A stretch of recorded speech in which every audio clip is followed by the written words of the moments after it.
the 19th of May 2024. Please bear with me for the many dedications that we have today. Today's class graciously sponsored by Sarid. Sorry, I'm still under the weather a bit.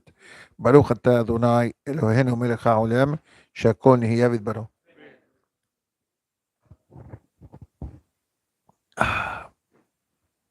Today's class graciously sponsored by Sarit Warman and Rachel Alfasi לעילוי נשמת their grandfather Meir ben Rebecca עליו השלום, as well as לעילוי נשמת their beloved father Leon ben Rachel עליו השלום.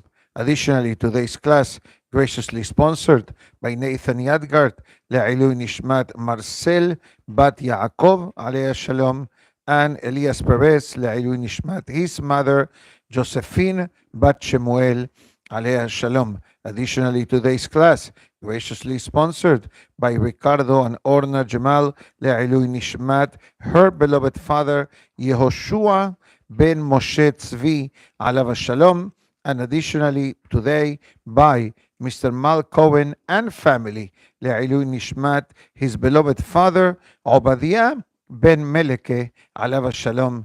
Additionally, we dedicate the class for the refuah shelema of Tzipora bar Marinel, Heleni Orna bat Hen Hanna, and for refuah shelema of Beracha bat Leah Elena. And obviously today, a very special day in the Jewish calendar for the Syrian community.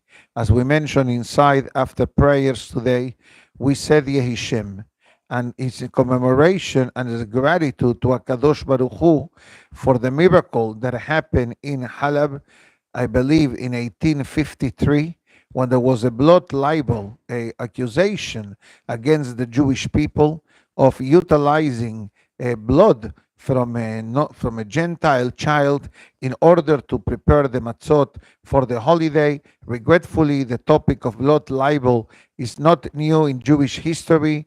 Throughout many generations, we have heard that that was a method of activating anti-Semitism and other riots against the Jewish people. But to make a long story short, the day of today, the 13th day of Sivan, a gentleman by the name of Moussan or Musa, which apparently he was a baker in the city of Halab. He's the one that came across the child that was found to be alive and well. And as in commemoration of this miracle, the Hachamim established today to recite Yehishem an extra day more than the rest of the Sephardic world that said Yehishem only until yesterday, which was the 12th of Sivan. And the reason why the Jewish world, or at least the Sephardic world, I must clarify, says Yehishem for a week after Shavuot is based on the rabbinical ruling that says Shavuot Tashlumim Kol Shiva. Shavuot has an extra week of offering the necessary sacrifices not relevant to the holiday, because when it comes to the holiday, the Gemara also writes, Avar zemano batel korbano. Once the time of the offering expired, you don't bring an expired. In other words, you don't buy matzah to eat after Sukkot. You usually buy matzah for Pesach. You don't buy an etrog for Hanukkah. You buy etrog for Sukkot. Same thing with the korbanot of Shavuot. Shavuot had two different types of offering. Number one, the relevant offering for the holiday, and then for all the pending offerings that all the Yehudim that travel to the Bet HaMikdash owed from the last holiday of Pesach. So being Shavuot 1 day versus Pesach and Sukkot, which is a week long, so Hachamim gave an extra few days after the holiday to be able to offer the korbanot. So this is, I'm giving you, as you are here, I'm a bit still under the weather, so I'm speaking in a shorter term than I usually do, but I figure, I gave you 2 days break.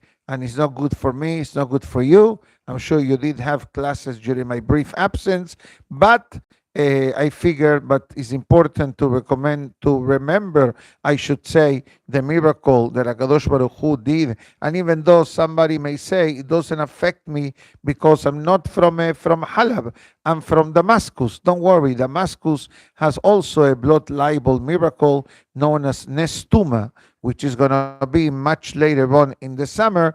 But even in Russia, there was the blood labels, as somebody acknowledged earlier today, that blood labels, unfortunately, was not something unheard of. And today, there are also blood labels, by the way. Today, we have plenty of blood labels. No, libels, not labels, because labels is what you put on a book.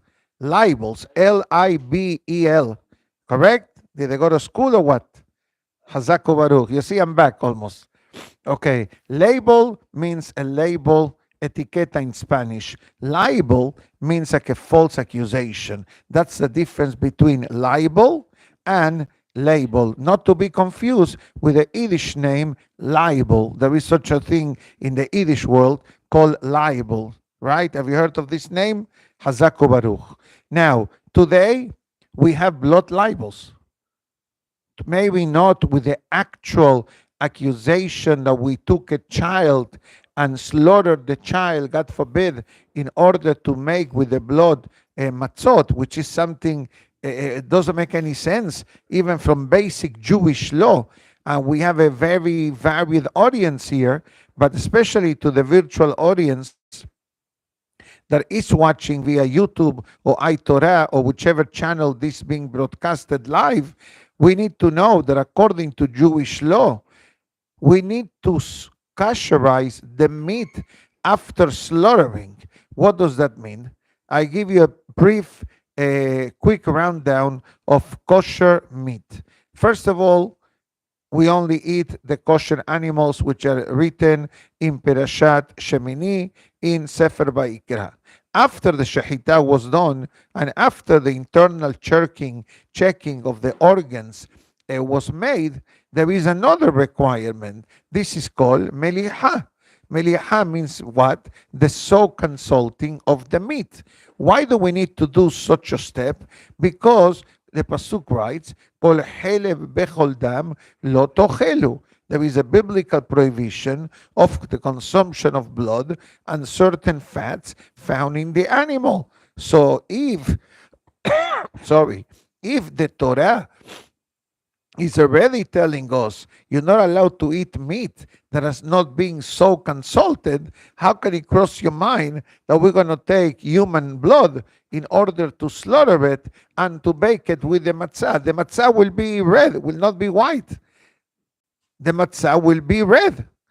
But look at the ignorance of the people, regretfully throughout the world, that this was a very easy sell to incite the masses, correct? To go, right, to bring and to establish hatred into the heart of the masses to go against the Jewish people. So today is not different. Today may be perhaps less right. Today may not be with that same modus operandi per se, but definitely the accusations against Israel and the violence, the way some news channels bring the violence of the Jewish people against the in-defense Gazans and the Hazid cases of Hamas, obviously is a very sophisticated type of Alilat Dam that is going on. So we hope and pray that Be'ezat Hashem, these things disappear once and for all, and Am Israel will be Hay Vekayam, the way the Aventura of this week's Perashah from the famous Navi Zechariah writes, Benatati Mechila. No, it's a different pasuk. Lo behail velo bekoach, ki im beruhi, amar Hashem sevakot. The survival and the success of the Jewish people is not determined by the strength or by the might, but by the presence of the Almighty among us. So, B'ezrat Hashem, let us hope and pray that Borei Olam will continue making miracles and wonders like the one we are commemorating today, and in the zechut in the merit of being makir, in recognizing the hoda'ah and giving gratitude to HaKadosh Baruch Hu for a miracle, that if you make the calculation, this happened around 1853, I believe. So we're going back how many years already? 170 years at least. 170 years, something that happened 170 years, we're still commemorating. Why? Because if that miracle doesn't happen, who knows if we are going to be here today? Maybe many of us will not be here today, which brings me now to one slight, short but powerful message about one of the names that we mention today. It's not common that we usually know the person that the class is being dedicated in their memory. Often we know, most of the times we don't know, but today I know. So therefore, with your permission, I'm going to speak a few moments. Le'ilu Nishmat, Mr. Eddie Cohen, or Edward Cohen, alav shalom, which I happen to know him. He was here in my early days at the Edmond J. Safra Synagogue. You know, actually, I got here 2 years before he left the world, but there is something in his life that I personally identify myself with, because what he went through with his family, my family went through the same channels. And this was about, God forbid, the danger of assimilation by living in places where community life was not really there. So I'm not going to go through the whole history of his, that he went through many challenges, and he went through many ups and downs of family, of financial well-being. He was also in the army. But Bekitsur, I like to concentrate on the last 50 years of his life. And it says that in 1958, he moved to New Orleans. If you go today to New Orleans, I don't know if you find anything there but a Chabad house, a minyan, maybe a kosher restaurant. Maybe there is some Jewish life today, Baruch Hashem. But go back 1958. What do you say? There was anything there? Most likely minimum. Most likely minimum. And if you happen to be from New Orleans, is a mere coincidence. I don't know what's going on there, but I don't think there is much of a Jewish spiritual life. Maybe I'm wrong. I hope that I'm wrong, because that means that things, Baruch Hashem, changed and improved. But guess what? 1958, there was nothing much going on there, especially in the field of education. In the field of education back then, there was nothing going on. So then, if you are a new family that move into a state, into a city, that you don't really have Jewish education in school, so where your kids go to? Homeschooling? Who heard of that word back then? Who heard of homeschooling? Today, people say homeschooling. I'm homeschooling my child. I don't know why people do that. Maybe they do it to save money. True, by the way. Or why? Or you think that you're going to give better education than school? It's possible in some cases. But back then, who heard of homeschooling?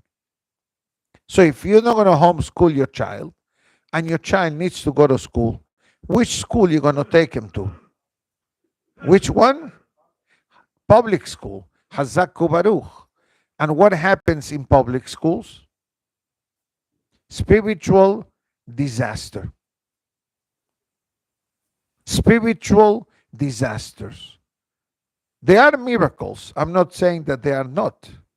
But back then, going to public school was a one-way ticket to near assimilation. God forbid. Baruch Hashem, Mrs. Cohen, Yvette, Alea Shalom, which I remember her fondly.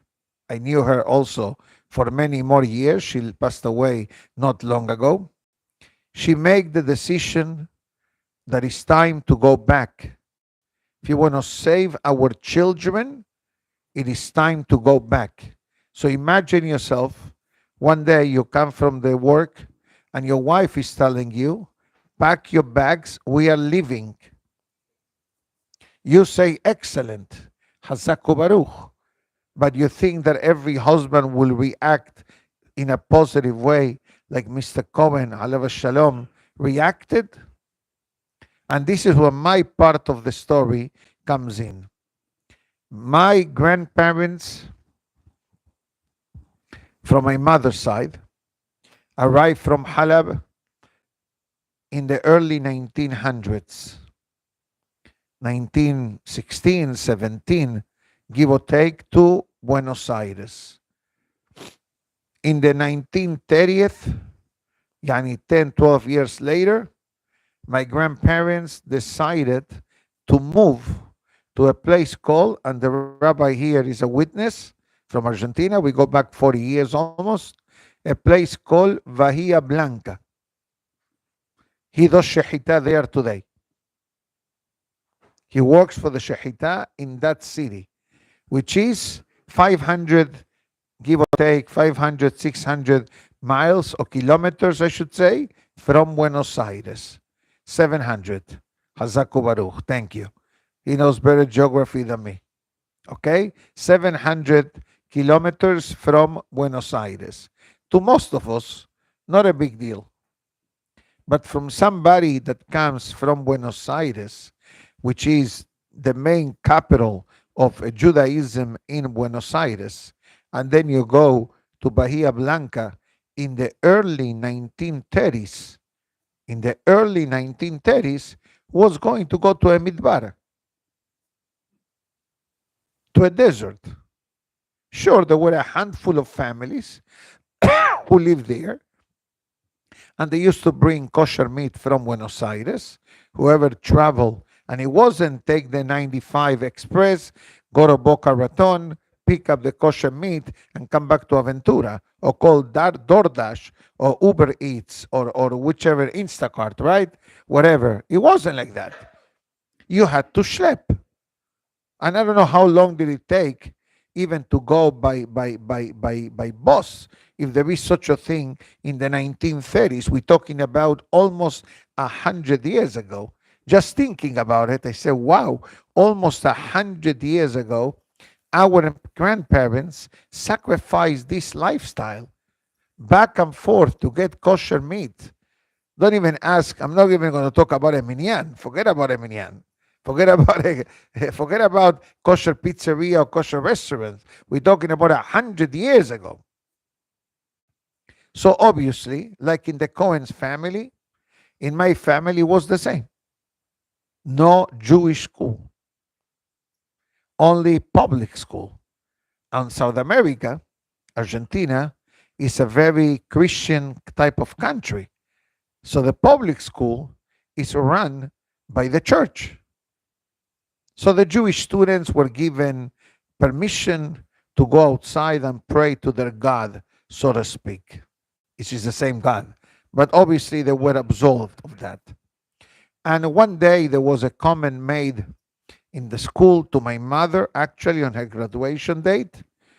My mother came back home, spoke to her parents. My grandmother said, like Mrs. Cohen said, we're going back. We're going back. We're not staying here one more day. Same thing happened with Mr. Cohen. 1970, Mrs. Cohen said, we're going back. And both of the grandparents reacted in the same way. They listened. It wasn't easy. I can tell you that for a fact in the case of my grandfather, Alav Shalom Eliyahu, it wasn't easy. He had a business in this place, whatever that meant to have a business, whatever that meant back in the day. Says, you know what? I don't care. Sell the business, get rid of the business, close the business. Our survival as a Jewish family is more important than any of the businesses and any of the money of the world. And Baruch Hashem, my grandfather, Alav Shalom, like Mr. Cohen, Alav Shalom, they listened to their wives and they made a U-turn and they came back. And the happy ending of the story was that in the case, I know the Cohen family, all the sons and the extended family members, but I do know for a fact that in the case of the families in Argentina, whoever stayed in that part of the country back then, unfortunately, assimilated. Those who left, they got saved. That is the power of the community. That's simple.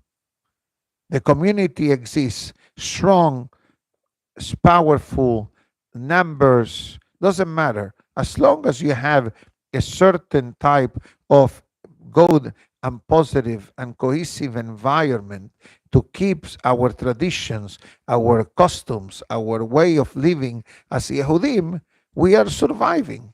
You know, the Navi writes, Ish et re'ehu ya'azoru ulahiv yomar hazak. The Pasuk writes, we help each other. We come to pray, we come to learn, we go to a simcha, we go to a different place. As long as we do it together in a collective way, we survive. But Haz v'shalom, and I'm sure that many people can identify with the story that I just told you, which I don't speak about it often, but I need to remember, you know, the sacrifice that our great grandparents did in order for us to be here. If we will not be here, if they will have not that, if they would have not done that, then who knows if I would have been here today? Who knows? We know the ways of Hakadosh Baruch Hu runs the world. Thank God we are part of the happy ending of the story. How many cannot share the same happy ending? And I know people, and I know extended family members that regretfully didn't follow this basic concept of the importance of being connected to the community, which automatically it brings connection to the Torah, connections to the Hachamim, connections to the past, living the present, and investing for the future. If you think that whatever we do is for me, myself, and I, forget about it. Go back to school. Whatever we are doing, it's for us.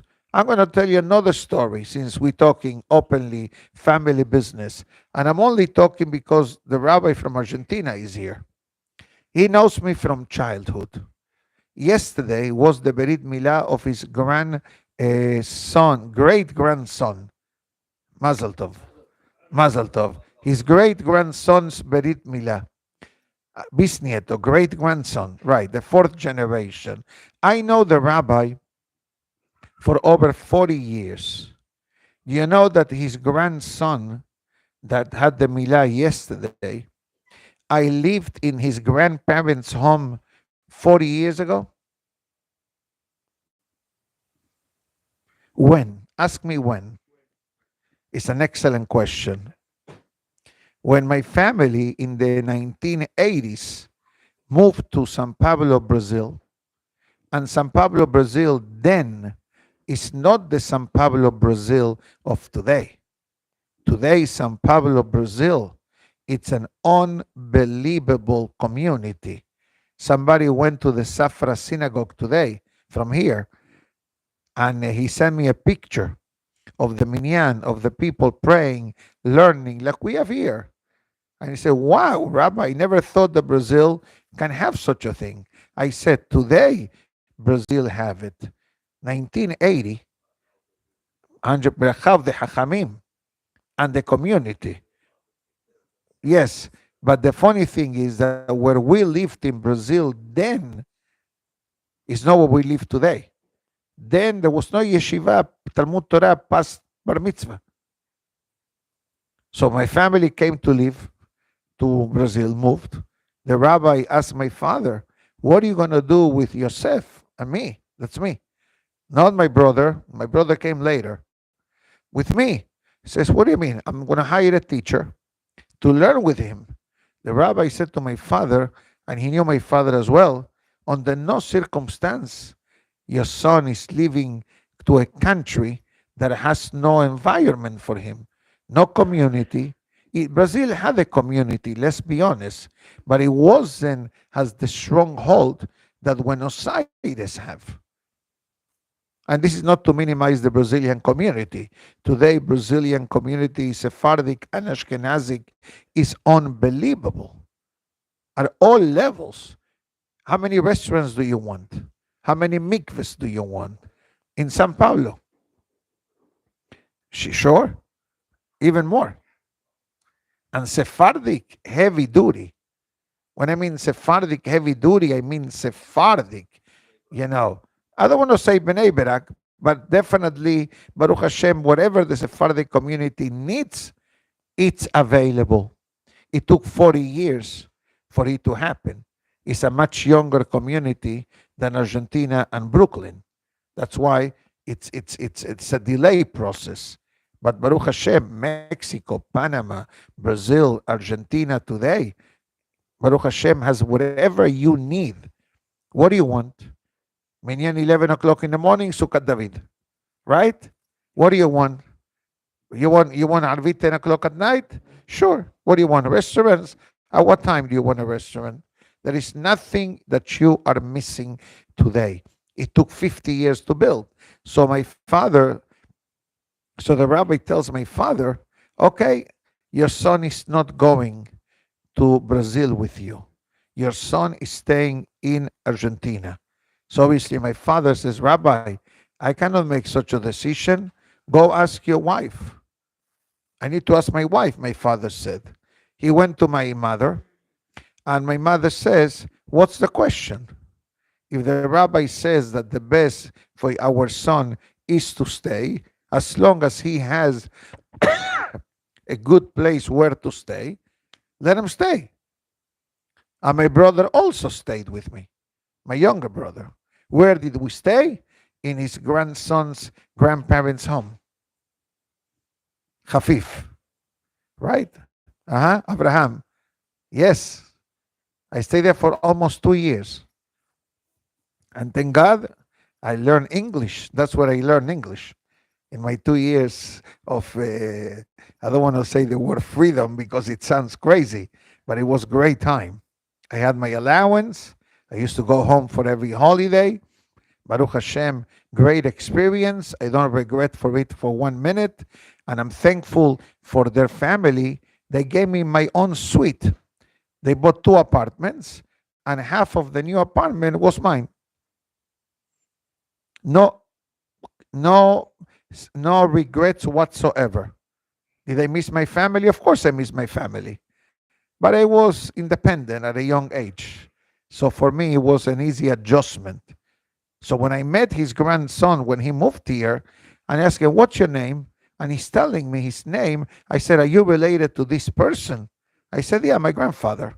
So when I saw him, and when I saw him last time he came, I remember, not because of the trauma, the opposite. Some people say, Uli, the trauma. There was no trauma. It was perfectly fine. Who knows if that doesn't happen, if I'm here today?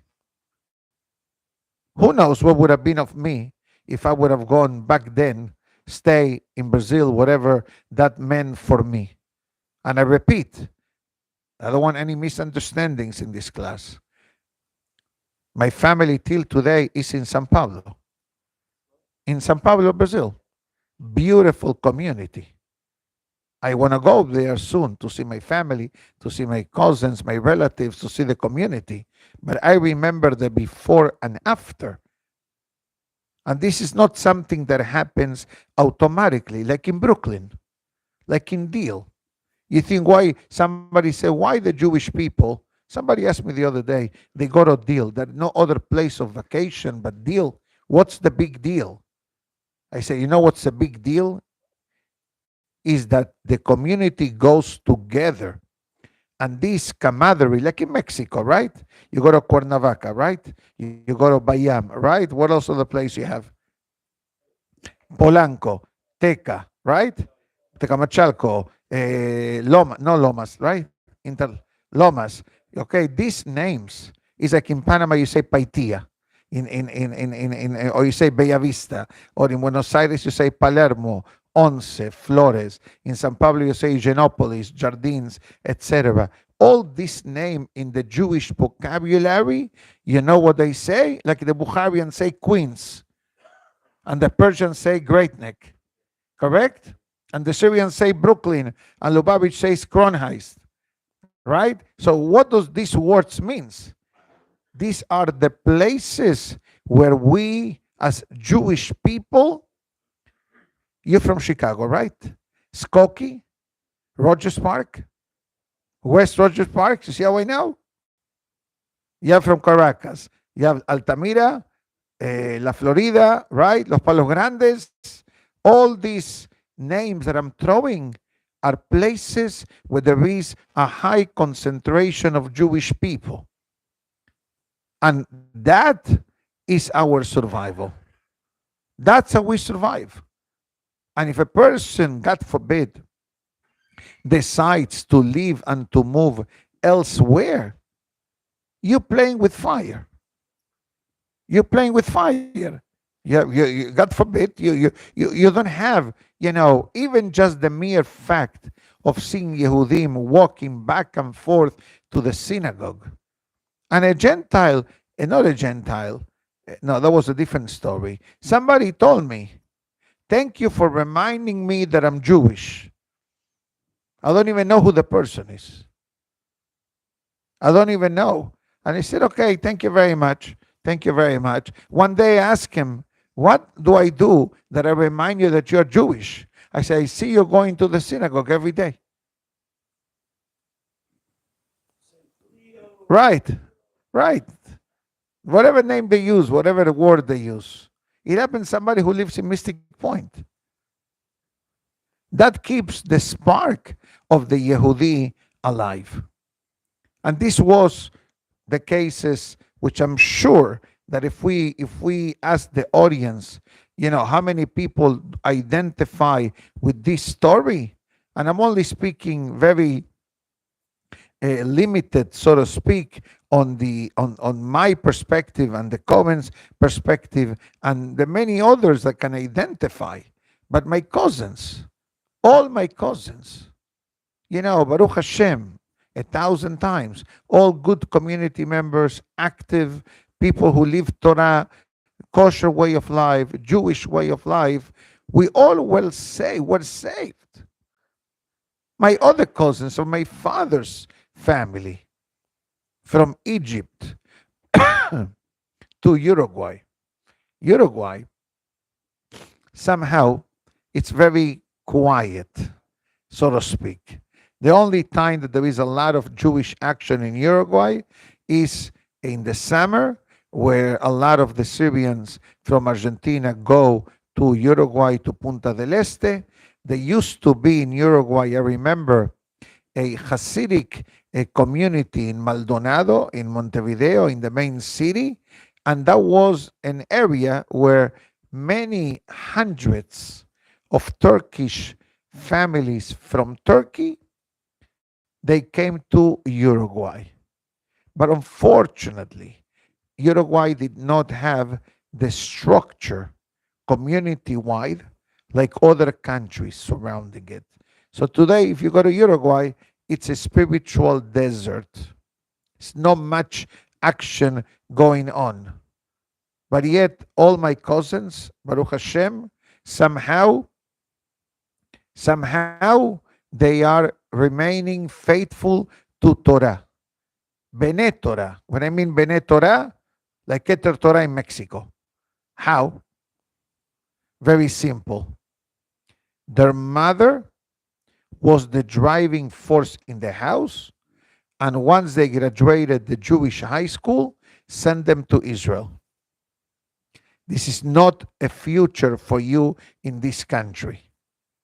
Not for financial reasons, not for anti-Semitic issues, but only for spiritual reasons.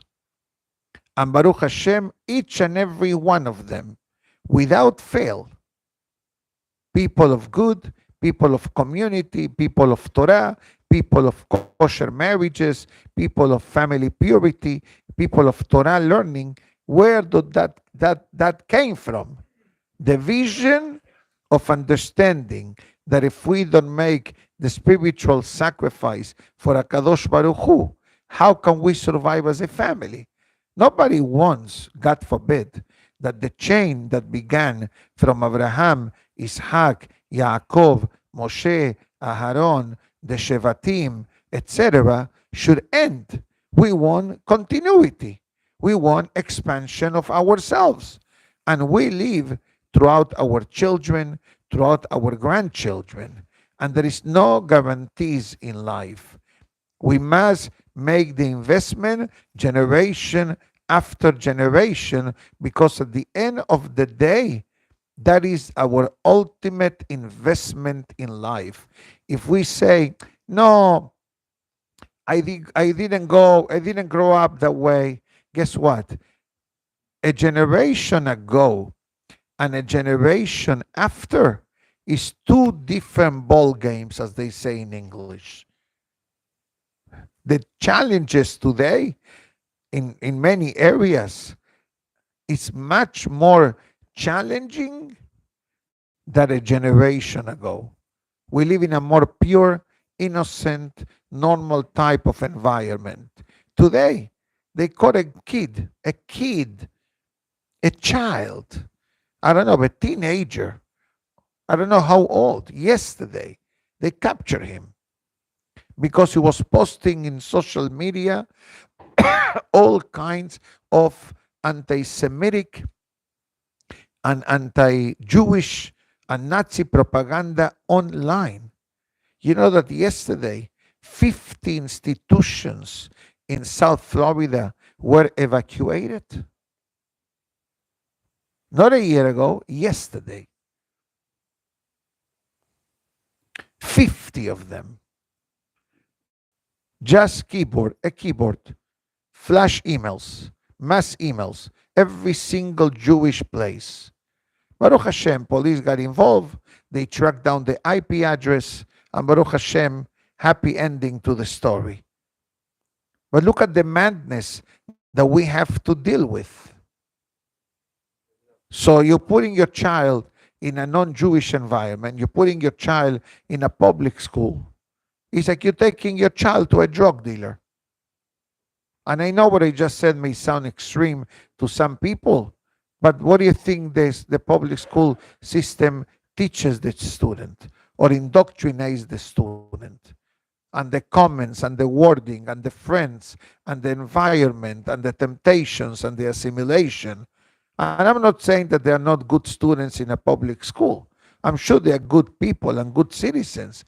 But regretfully, when there is no godliness involved in the life of a human being, even if a person is a Gentile, there is no limit to the madness.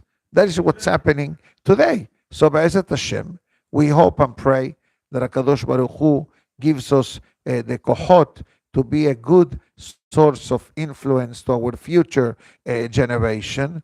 And Be'ezat Hashem, let it be the examples of the past, as I said before, that really gives us the kohot to continue for our future, because every one of us in our own way, in our own peculiar way, in our own particular way of being and coming and immigrating, it's writing history.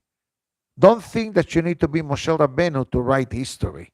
Don't think you need to be Shlomo HaMelech to write history. You need to be yourself to write your own chapter of history. And our actions and our investment can determine what's going to be the end of the story. Is going to be a story that has happiness, joy, pride, etc., or God forbid, we need to reactivate the reinforcement because we failed to prepare in advance on something that we knew that is coming, something that happens unexpectedly, we cannot really control. We need to rely on heavenly assistance. But something so basic, like setting a good example, has, and I finish with this. In last week's Aftara, I'm talking too much already. I haven't spoken for 3 days almost. I did a lot of listening at home, by the way. I was listening to my wife a lot. All right? True story, by the way. Ask her. So the Pasuk writes, no, that's not the reason why I came here today. No, that's not the reason why. No, I'm going back home soon. I think that I overdid it already, but I miss you too much. I miss you too much. Aha. Listen to the Malach talks to Manoach. ויאמר מלאך השם אל מנוח, מכל אשר אמרתי לאישה תשמר. מכל אשר יצא, I'm giving you the short version, כל אשר ציוויתיה תשמור.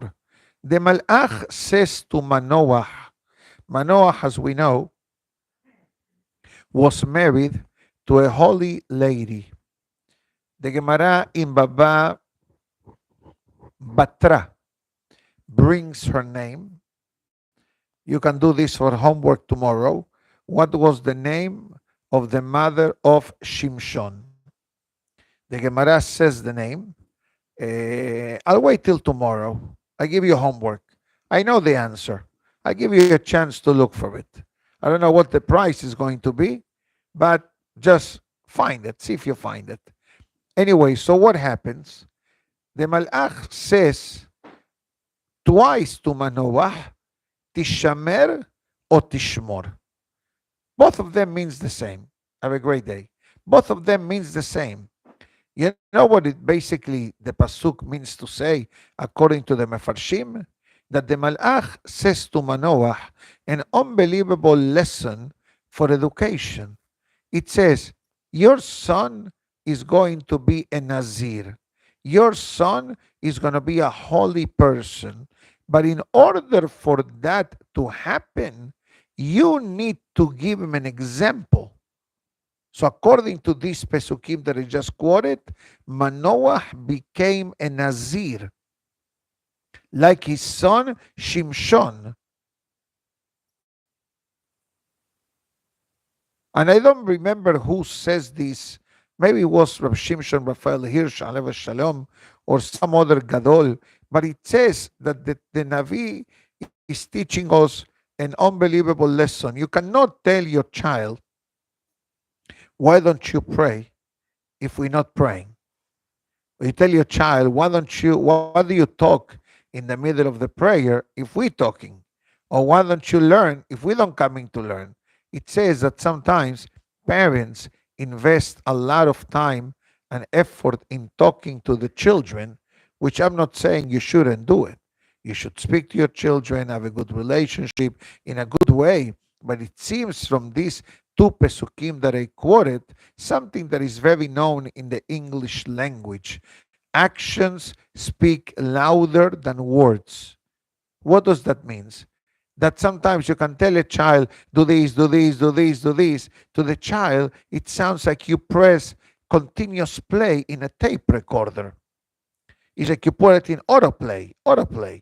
And the child says, forget about it. It's always the same music. I want something different. And if you don't say nothing, but he sees, I'm getting up, I'm coming to shul, I'm going to learn, and the father makes the effort based on the Haftarah of last Shabbat, this is the highest level of educating our children. My dear friends, I wish you have a great day. It's great seeing everybody back. I think I'm going to go back home soon.